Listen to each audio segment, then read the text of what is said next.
할렐루야.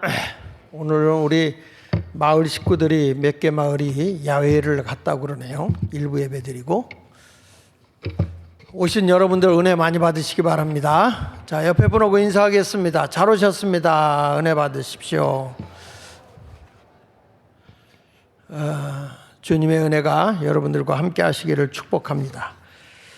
자, 오늘은 번영이라는 말씀을 증거하도록 하겠습니다.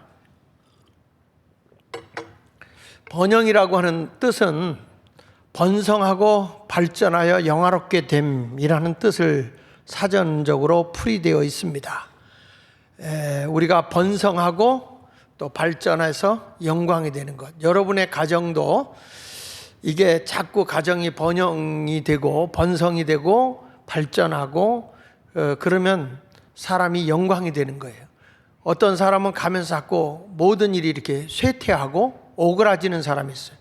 욕 가운데 아주 나쁜 영이지, 이 오그라질 놈아. 이거는 굉장히 나쁜 거거든요. 근데 번영해야 됩니다. 국가도 번영해야 됩니다. 여러분의 가정도 번영해야 됩니다. 요 아멘 하는 사람만 번영될 거예요. 지금 해야 소용없어요. 전에 했어야죠. 다시 한번 할게요. 여러분 번영하시기를 축복합니다. 오늘 내용은 이런 겁니다.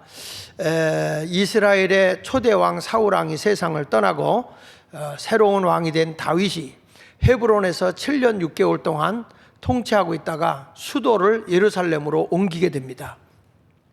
그 예루살렘으로 옮기는 과정에서 제일 중요한 것이 뭐냐면 하나님이 임재하고 하나님이 다스려주는 나라가 번영할 수 있다는 걸 믿은 거예요.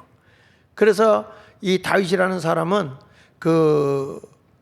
그가 그 블레셋 나라에 의해서 그 엘리 제사장 때 이 법궤를 빼앗겼잖아요.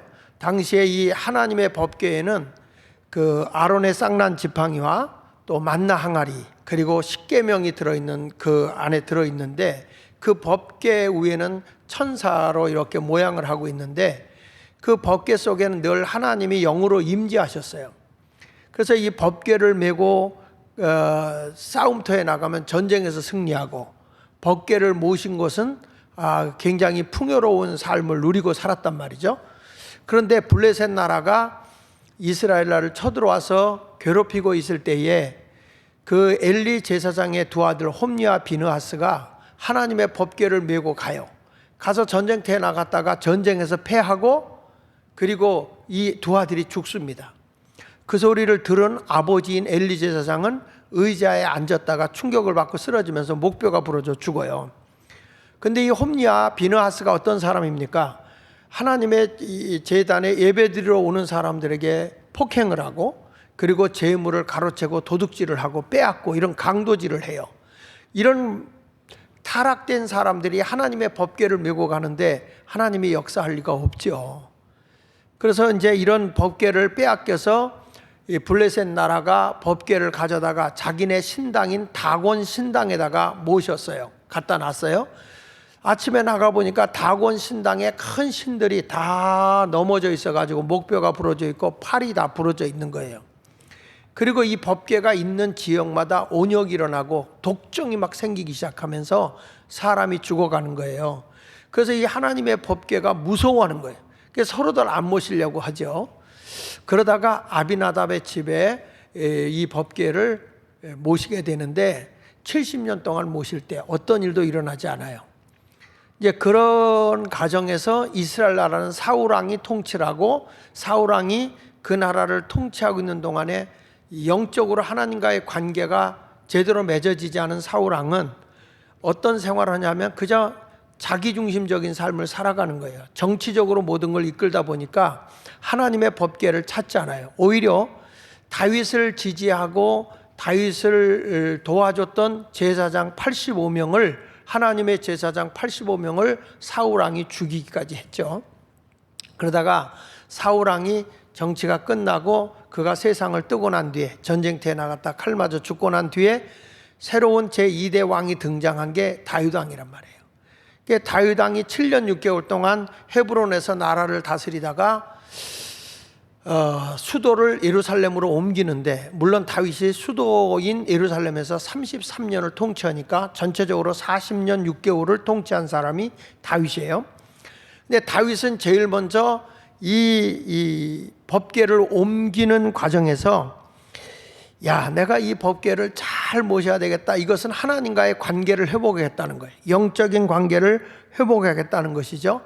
그러니까 다윗이 하나님의 법궤를 옮기고 난 뒤부터 이스라엘 나라는 태평성대합니다. 전쟁에서 승리하고 하나님이 도와줌으로써 굉장히 부강한 나라가 되어지고 나중에는 통일 이스라엘을 만듭니다. 남북으로 갈라져 있었잖아요. 북이스라엘, 남이스라엘을 그걸 통일시킨 왕이 다윗 왕이에요. 그만큼 나라를 크게 번영시킨 사람이 다윗 왕입니다. 그래서 오늘 저는 이 번영이라고 하는 말씀을 증거하면서 어떻게 하면 우리가 번영된 가정, 그죠? 번영되어져 가는 교회, 번영되어져 가는 중국, 번영되어지는 대한민국. 요 아멘하는 사람 북한 가서 살아요. 응? 번영되어지는 그런 대한민국이 돼서 남북 통일이 이루어질 수 있기를 바랍니다. 그럼 오늘 내용을 살펴보면서 다윗이 왜 법궤를 옮겼느냐? 첫째, 나라의 번영을 위해서 법궤를 옮기는 다윗 왕이에요. 근데 이 법궤를 옮겼는데 여기 보십시오. 사무엘하 6장 1절로 2절에 다윗이 이스라엘에서 뽑은 무리 3만 명을 다시 모으고 다윗이 일어나 자기와 함께 있는 모든 사람과 더불어 바알레 유다로 가서 거기서 하나님의 궤를 메어오려 하니, 이 법궤입니다. 하나님의 법궤를 메어오려 하니 그 궤는 그룹들 사이에, 천사들 사이에 좌정하신 만군의 여호와의 이름으로 불리는 것이라. 그래서 여기는 하나님이 법궤를 모시는 곳에는 임재한다. 또 그랬어요, 사실은. 그래서 이 법궤를 국가에다가 이렇게 모시기 위해서 몇 명을 동원하냐면 약 3만 명을 동원해서 가는 거예요. 어마어마한 축제를 벌리는 겁니다. 대단한 거죠. 여기 성경 사무엘하 6장 5절에 보면 다윗과 이스라엘 온 족속은 잣나무로 만든 여러 가지 악기와 수금과 비파와 소고와 양금과 제금으로 여호와 앞에서 연주했다. 여러분 생각을 해보세요. 3만여 명이 축제를 하는 거예요. 어마어마합니다. 근데 이렇게 이 엄청난 축제가 이루어지는데 하나님께 영광이 되는 거잖아요. 얼마나 웅장했을까요? 저는 우리 대한민국이요, 이번에 그 이태원에 큰 사건이 일어나서 참 불행을 갖다 주고 슬픔을 갖다 줬잖아요. 얼마나 부모님들 충격을 받았겠어요. 근데 이러한 문화가 그 잘못된 문화를 한국에 들어온 거란 말이죠. 그러다 보니까 죽은 조상의 혼령을 불러내는 그런 축제를 하고 있었던 거죠. 유령을 추앙하고 이런 모습을 하고 있는 거죠. 교회가 방심하고 있는 동안 이 기독교의 문화가 세상을, 건전한 문화가 세상을 이끌고 가야 되는데 그냥 교회가 청소년들이고 청년들을 방치하고 있는 상황에서 이러한 불행이 오게 된 거예요. 오늘 한번 잠깐 살펴보게 되는데 교회는요, 여러분 이 예배가 굉장히 이 축제가 돼야 돼. 축제. 그냥 예배 그냥 앉았다 가는 그런 모습이 아니고, 여기에 이제 카운트리 교회라고 하는 그 미국에 예배가 드는데 노인들 뭐 젊은 사람 없이 다 찬양을 해요. 찬양을 할 줄 모르는 사람은 박수라도 치면서 전 교인이 예배를 드는데 이게 문화예요, 문화. 축제예요. 이게 이제 사실은 승인 안 받고 이거 하는 거라 저작권에 조금 문제가 있을 수 있는데, 우리 잠깐 한번 이 미국에서 이 나이 드신 어르신들도 찬양하고 젊은이들도 찬양하는 그런 예배가 전 교인이 다 동참하는 축제, 문화예요, 문화. 한번 좀 잠깐 보도록 하겠습니다. 동영상 한번 볼게요. 한 3분 정도 보겠습니다.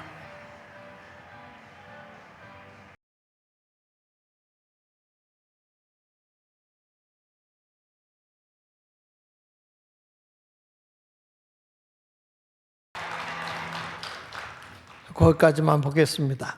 자, 여러분, 이게 예배가 그냥 문화예요, 문화. 전체가 다 함께 하면서 하나님을 기쁘게 하고 그냥 이 자리에 앉았다가 가는 게 아니고 같이 다 참여하는 거죠. 그러니까 이러한 그 아름다운 축제적인 예배가, 우리가 시편이라든지 또 오늘 이 다윗이 하나님의 법궤를 옮길 때에 3만여 명이 동원돼서 이거 한다고 하는 것은 대단한 겁니다. 여러분, 우리 교회가 예배를 드린다고 하는 이 자체도 그냥 몇 사람만 여기 찬양하는 게 아니라 찬양한다면 다 일어나서 같이 노래를 부르고 박수를 치며 하나님께 영광이 드릴 수 있는 이러한 모습이 일어나야 되겠죠. 그런데 이렇게 아름다운 축제를 예배를 드리고 있는 그 모습과 달리 다윗이 생각한 것과 달리 법궤를 옮기는 과정에서 사고가 일어납니다. 축제의 예배를 드리려고 하는 그 아름다운 법궤 운반하는 과정에서 막 음악도 불려 퍼지고 대단했겠죠. 근데 문제가 생겼어요. 사무엘하 6장 6절로 8절에 있는 말씀에 보면은 보십시다. 그들이 낙원의 타작마당에 이르러서 소들이 뛰므로 웃사가 손을 들어 하나님의 궤를 붙들었더니 여호와 하나님이 웃사가 잘못함으로 말미암아 진노하사 그를 그곳에서 치시니 그가 거기에 하나님의 궤 곁에서 죽으니라. 여호와께서 웃사를 치심으로 다윗이 분하여 그것을 베레스 웃사라 부르니 그 이름이 오늘까지 이르니라. 여러분, 성대한 축제의 그 문화 축제가 이루어지는 법궤를 옮기는 과정에서 이 죽음이라고 하는 엄청난 일이 일어난 것입니다. 아비나답의 집에서 70년 동안 하나님의 법궤를 모시고 있다가 운반하는 거예요.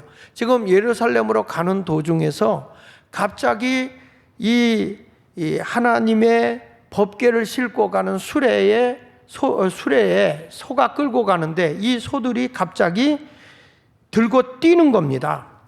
그 낙원의 타작마당이 이러는데 들고 뛰는 거예요. 그러니까 하나님의 법궤가 수레에서 떨어질 것 같으니까 웃사라는 사람이 딱 법궤에다 손을 댄 겁니다. 원래 하나님의 법에는요, 법궤는 끌고 가는 게 아니에요. 메고 가는 거예요. 이 메고 간다는 것은 섬김을 의미하고 겸손을 의미하는 거거든요. 예전에 우리나라 천민들이 양반을 메고 가잖아요. 못 보셨어? 보셨잖아요. 그게 뭐냐면 섬김을 의미하는 거란 말이에요. 그런데 이 하나님의 법궤를 수레에다 끌고 가는 거예요. 끌고 가는데 이게 떨어지려고 하니까 탁 손을 대는 순간에 죽은 거죠. 이거는 축제를 하더라도 영이신 하나님 앞에 올바른 축제를 못한 거예요. 우리가 여기 와서 예배를 드린다, 하나님의 모든 걸 한다고 해도 잘못된 길로 걸어가면 안 되는 거잖아요. 저는 이 세상을 뜬 그 우리 젊은이들에게 너무 안타까운 마음 같죠.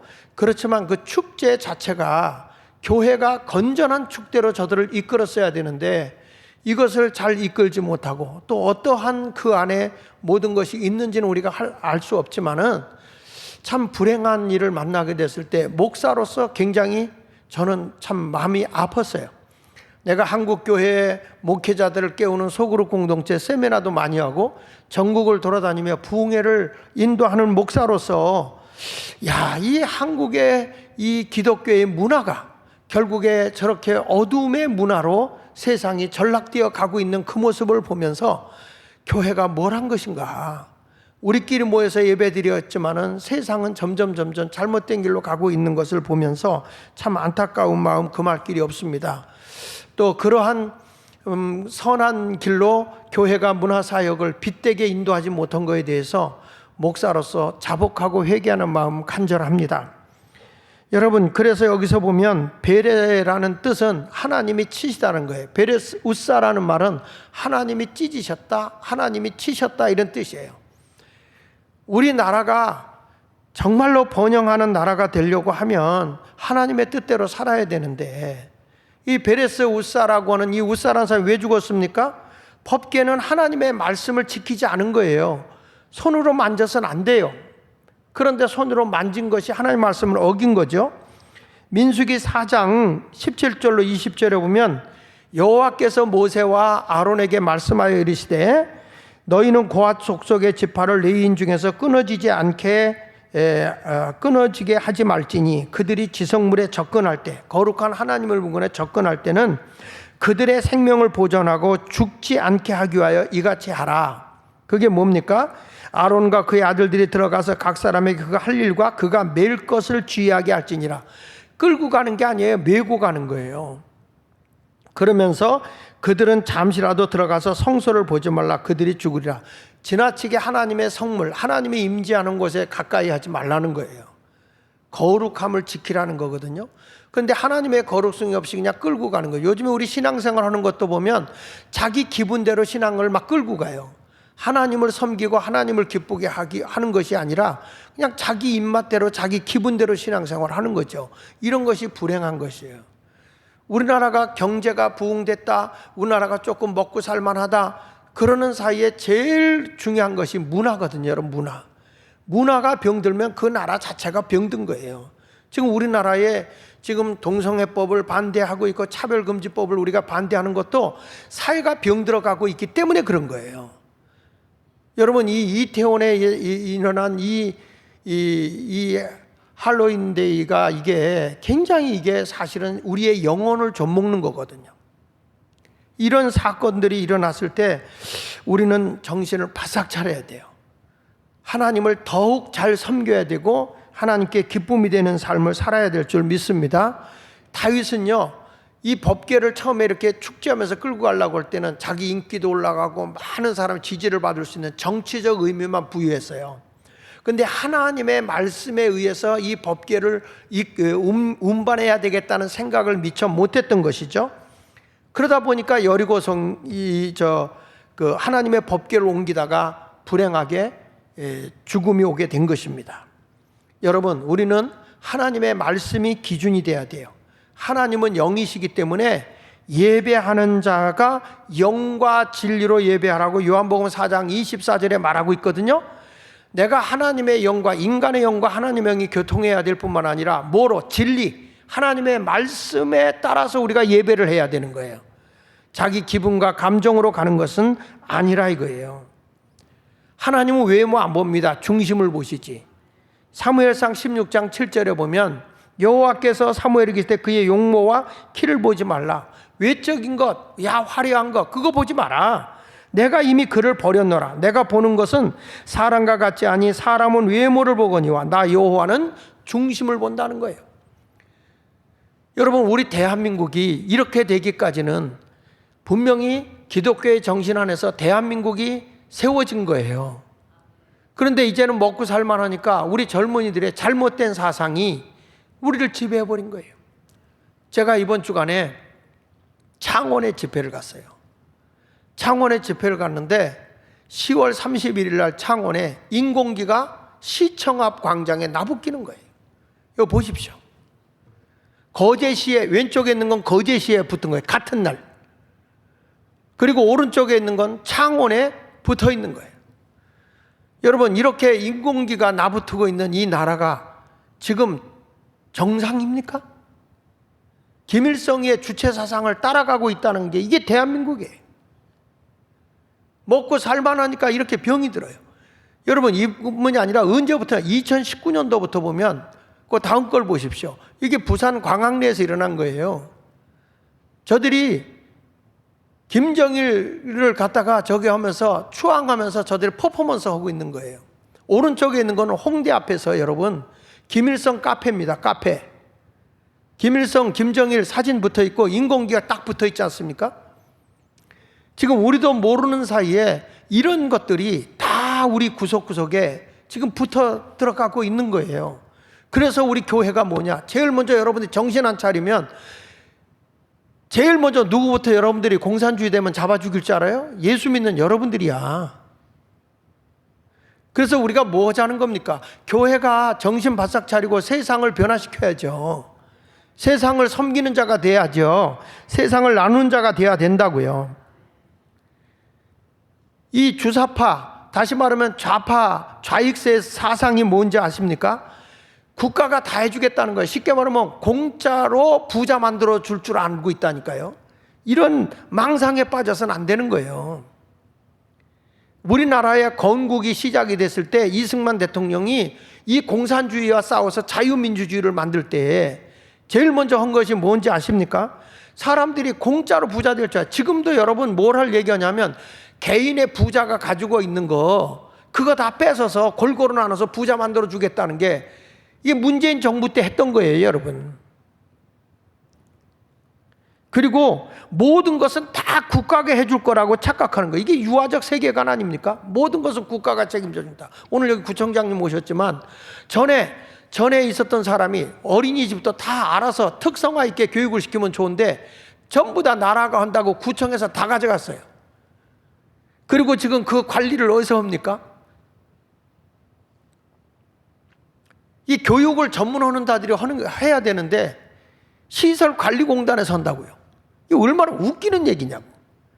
그래서 구청장님이 가서 자체적으로 다 이게 교육이 정상화되기 위해서 특성화된 교육을 해서 하도록 그 전에 했던 것처럼 하려고 하니까 또 그 안에 있던 세력들이 엄마 부대들이나 또 이 민노총에 관련 사람들이 반대하는 사람이 그렇게 많은 거예요, 여러분. 그만큼 뭐 하나 바꾼 걸 새롭게 바꾸고 가기가 어려운 거예요. 모든 것을 어떻게 국가가 책임집니까, 여러분? 그리고 또 뭐냐면 다중의 힘이 많은 사람이 모여서 힘 있는 사람이 정의라고 얘기해주는 거예요. 그러니까 여론 조작하고 막 뭐 국가가 뭐 잘못했다 막 이런 거예요. 여러분, 우리가 보면 사람들의 다중의 힘이 모든 걸 이기려고 해서 그 전에 세월호 사건으로 인해서 대통령 해버렸고 광우병 뭐 사건으로 인해서 대통령 뭐 힘으로 다 밀어붙인 거 아닙니까? 여론 작업해가지고. 이번에도 그러려고 하는 것 같아요. 근데 이제는 안 속아요. 국민들이 얼마나 똑똑한데. 대한민국 국민은요, 세계에서 제일 똑똑해요. 2번은 속아도 3번 안 속아. 그래서 우리는 3세번이라는 말을 하는 거예요. 안 된다고요. 다중의 힘으로 하려면 뭐하러 국회의원 뽑냐고요. 뭐하러 대통령을 뽑냐고요. 대표성 국민이 다 나서서 하면 되지. 그리고 또 하나 웃기는 건 무장 해제가 평화라고 생각하는 거예요. 이게 굴종이죠. 왜 여기 전투 이런 거 하느냐, 왜 이런 걸 하느냐, 그리고 막 나오잖아요. 요즘에 뭐 한반도 평화 통일과 평화 세계 구축을 위한 100만 서명 운동이라 그래가지고 이게 위에서부터 시키지도 않았는데 통장과 반장을 시켜서 100만 서명 운동을 하고 돌아다니고 있어요. 여러분, 이런 것들이 얼마나 웃기는 일이냐고요. 완전히 이거 북한에다 갖다 바치겠다는 거예요. 지금 이러한 일들이 일어나고 있다고요. 그 전에 로마의 한 장군이 이런 얘기했어요. 진정으로 당신이 평화를 요구하는가? 당신이 진짜 평화를 원하는가? 그렇다면 강렬한 전쟁 준비를 해라. 군사력이 강화되면 절대로 전쟁이 안 일어난다 이거예요. 근데 우리가 힘없고 아무것도 안 하고 있으면 여러분 6.25가 그래서 터지는 거예요. 맥없이 밀려 나오는 거예요. 우리가 군사력이 강화되면 함부로 못 넘어오죠. 하나님은요, 외모 안 봐요. 중심을 보는 거지. 시편 51편 6절에도 그렇게 말한다. 보소서, 주께서는 중심이 진실함을 원하시오니 내게 지혜를 은밀히 가르치시리이다. 여기 보십시오. 하나님은 우리 중심이 진실해야 되는 거예요. 진실해요. 사람을 속이거나 사람을 잘못되게 해서는 안 되는 거죠. 저는 이번에 우리나라의 이 문화축제로 인해서 큰 비극이 또 왔어요. 근데 오늘 다윗왕 때도 3만 명을 동원해서 했지만 여기에도 비극이 온 거예요. 왜? 하나님의 진실함을 잃어버렸기 때문에 그런 거예요. 주님의 뜻 안에서 합당하게 살아야 돼요. 우리 가정이 행복하려고 하면 하나님의 진리의 말씀 안에 우리가 생활해야 할 줄로 믿습니다. 만물의 사람이 풍요로운 삶은 문화가 바르게 가야 나라가 풍요로운 거예요. 문화가 병들면 우리 아이들 정신세계 다 병드는 거예요. 이제 우리는 곤모술수로 세상을 살아가는 게 아니라 하나님께 영광이 되는 아름다운 삶을 살기 위해서, 번영된 삶을 살기 위해서는 진실하고 인격이 다듬어지는 그런 아름다운 삶을 살아가야 할 줄로 믿습니다. 섬김을 위해서 그렇게 살았다고 말해요. 그런데 이렇게 아비나답의 가정, 우사의 가정은 법궤를 모시고도 이 가정은 비극이 왔어요. 우사가 죽는 비극이 왔어요. 왜냐? 하나님의 법도대로 살지 않았기 때문에. 그 반면에 두 번째 가서 보면 하나님의 말씀대로 법궤를 옮겼던 오베데돔이라는 사람은 3개월 만에 가정이 어마어마하게 번영하는 거예요. 하나님의 큰 복을 주는 거예요. 원리대로 사니까 하나님의 복을 주는 거예요. 사무엘하 6장 10절로 11절에 보십시오. 다윗이 여호와의 궤를 옮겨 다윗성 자기에게로 메어가기를 즐겨하지 않죠. 왜냐하면 이게 잘못해서 사고 날 것 같고 큰일이 생길 것 같으니까 이게 축제로 3만 명 동원해서 하던 거를 멈춘 거예요. 스탑한 거예요. 가드 사람 오벳에돔의 집으로 어떻게 갔다고요? 끌고 갔다, 메어갔다. 메어간 거예요. 법궤를 메어간 거예요. 이게 하나님의 법을 지킨 거예요. 그래서 메어간지라 여호와의 궤가, 법궤가 가드 사람 오벳에돔의 집에 얼마 동안 있었어요? 석 달을 있었는데 여호와께서 오벳에돔과 그의 온 집에 복을 주시니라. 할렐루야. 여러분 보세요. 하나님의 법도대로 가면 번영하게 돼 있는 거야. 아멘 안 합니까? 대한민국도 왜 번영한지 아세요? 이 나라가 하나님의 법도대로, 그래도 우리나라 지도자 이승만 대통령이 나라를 바르게 한 거예요. 우리 잠깐 여기 좀 띄워줘 보세요. 거기 보면 이 이승만 대통령이라는 사람이 건국을 하는데, 이게 막 공산주의 사상이 막 지배하니까 우리는 자유민주주의로 가야 되겠다라고 하면서 이 사람이 4가지를 주창한 거예요. 이 나라를 바로 세우려면 기독교의 정신으로 세워야 된다. 그리고 정말 성경에 의한 자유시장 경제로 가야 되고, 자유민주주의 가야 되고, 그 다음에 우리 힘으로는 이 나라를 지킬 힘이 없다. 그래가지고 뭘 해야 되냐? 한미동맹을 강화시켜야 된다. 미국은 우리나라 전쟁으로 인해서 너무 많은 피를 흘렸고 5만 명이 넘는 젊은이들이 죽었다고요. 이게 죽고 나니까 빨리 전쟁을 끝나고, 그리고 평화협정을 내가지고 미국으로 가려고 했어요. 그리고 이 한반도를 어디에다 넘기려고 그랬냐면은 소련한테 넘기려고 그랬어요. 소련한테 넘기려고 다 계획을 세우는 거를 이승만이 그걸 본 거예요. 그래가지고 우리는 안 한다. 우리는 평화협정 안 한다.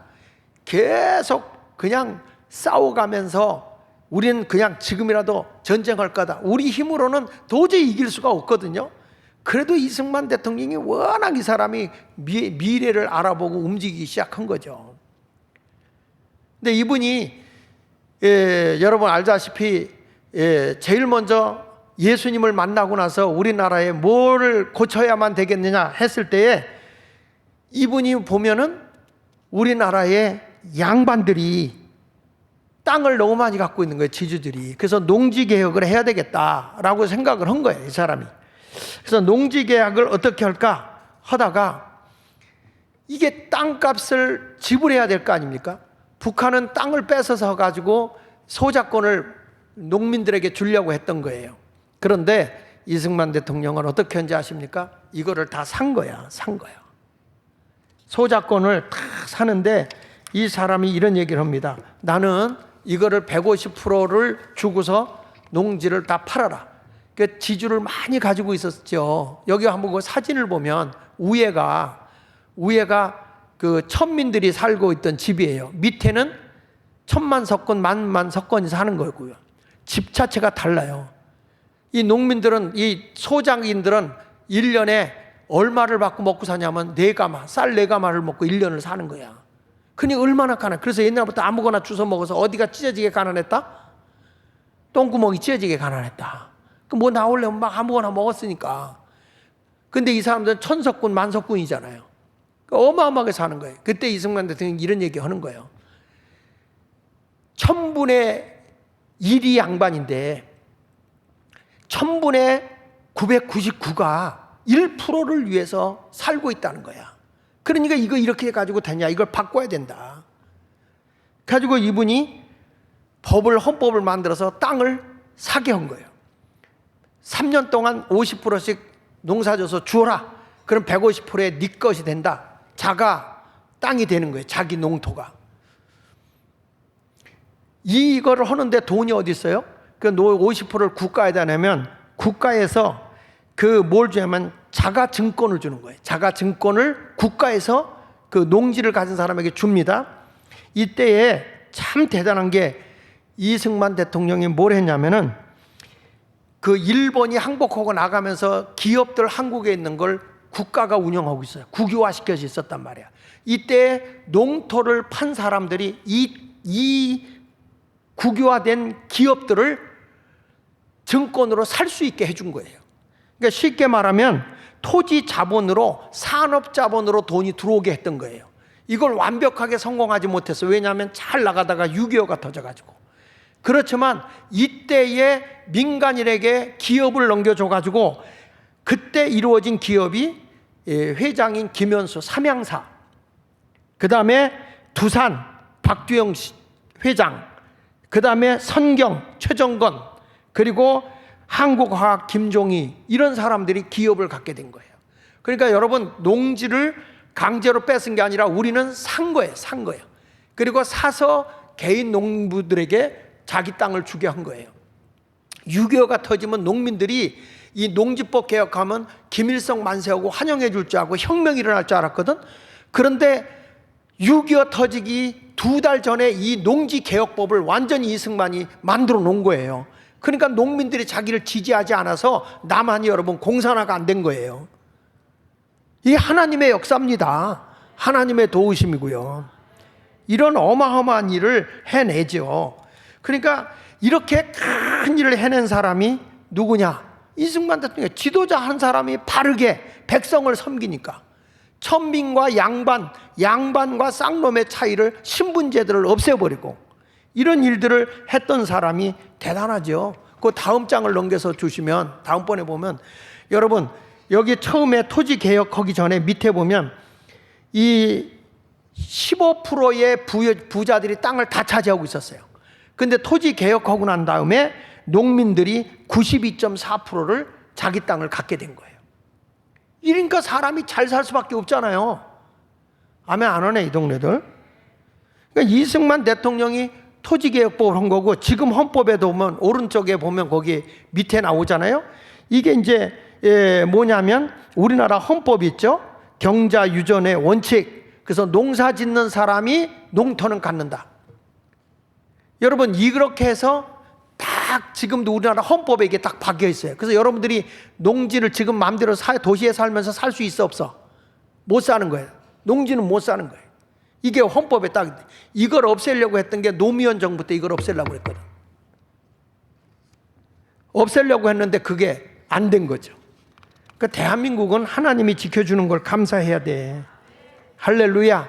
그러니까 여러분 이런 모든 것들이 다 나옵니다. 그 다음에 넘겨서 보면요, 여기 그 이승만 대통령이 한 얘기가 있어요. 전국을 통틀어, 거기 좀 보세요. 전국을 통틀어 양반은 1000분의 1도 못 된다. 나머지 999는 모두 그 양반들을 위해 사는 사람들이다. 그러니 실로 나라에서는 1000분의 999는 다 잃어버리고 앉아 있는 것이나 마찬가지다. 이거를 이승만 대통령이 그가 아주 신랄하게 농토를 강하게 가지고 있는 사람을 비판하면서 개혁을 하려고 했던 사람이죠. 근데 이런 것들을 은근히 비판하고 있는 사람들이 많아요. 이게 뭐냐면 이승만 대통령이 뭐 독재했다, 뭐 부정했다. 근데 그 당시에 이승만 대통령은요, 뭐냐면 자기는 대통령 되는 게 100%였어요. 밑에 있는 사람들이 다 이렇게 부정을 저질러 갖고 이승만 대통령이 쫓겨나게 한 건데, 이승만 대통령이 자기가 가서 그런 거예요. 학생들이 막 데모하고 나오니까 왜 데모하느냐? 뒤늦게 한 거예요. 부정과 비리를 저질러서 그렇다. 아, 지도자들이 그러면 안 되지. 우리 학생들, 우리 젊은이들 정말 훌륭하다. 그런 걸 보고 일어나야지. 어떻게 하면 이 나라가 수습되겠느냐? 당신이 물러나는 거다. 그러니까 이승만 대통령이 딱 물러난 거예요. 여러분 이런 독재자가 있어요? 자기 스스로 물러나는 독재자가 있습니까? 가장 나라를 사랑한 사람이 이승만이라고.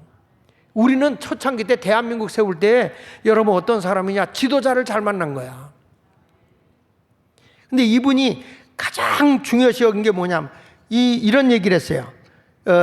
자유시장 경제 거기서 한번 넘겨서 다음에 보면 거기에 이런 말이 나옵니다. 오른쪽에 보면 글씨가 이런 게 있어요. 이승만이 한 얘기야. 나라가 잘 되려면 백성을 깨우쳐야 하고, 백성을 깨우치려면 교육을 시켜야 한다.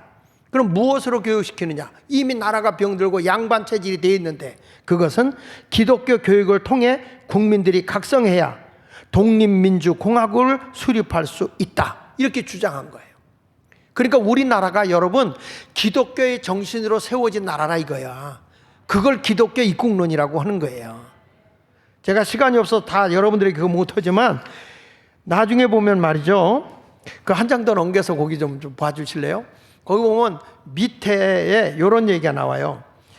이제 우리나라에 이렇게 이승만이 6.25 있을 때 이 나라가 사는 길은 백성들을 깨우쳐야 된다. 그게 뭐냐? 교육이다. 그리고 교육을 철저하게 시켜야 되고 무엇으로냐? 종교, 예수교, 기독교로다가 저들을 바꿔야 된다. 그리고 저들을 행동하게 해야 된다. 요 세 가지를 주장한 사람이에요. 더 너는 그 역사적인 책을 보면서 놀란 게 뭐냐면 이승만 대통령이 1956년 7월에 미국과 원자력의 평화적 이용에 관한 한미 협정을 체결합니다. 그래가지고 원자력 기술을 도입했고 73만 달러를 영구형 원자로 트리카 마크 2를 설치 운영했다고 그랬어요. 그러니까 우리나라가 이 원자력 발전소가 생기고 세계로 막 수출하는 것이 여러분 이게 지금 우리가 개발해서 나온 게 아니고 이미 1956년도에 7월 달에 이승만이가 그 원자력 기술을 한국에 갖고 와서 이미 연구시킨 거예요. 그러니까 굉장히 미래를 내다보는 사람이죠, 지도자가. 그래서 우리 대한민국이요, 지도자 하나 제대로 초창기 이 대한민국 설립할 때 지도자 잘 만나가지고 이 나라가 2차 대전 후에 생긴 140개 국가 가운데서 유일하게 대한민국이 후진국에서 중진국에서 선진국이 된 나라예요.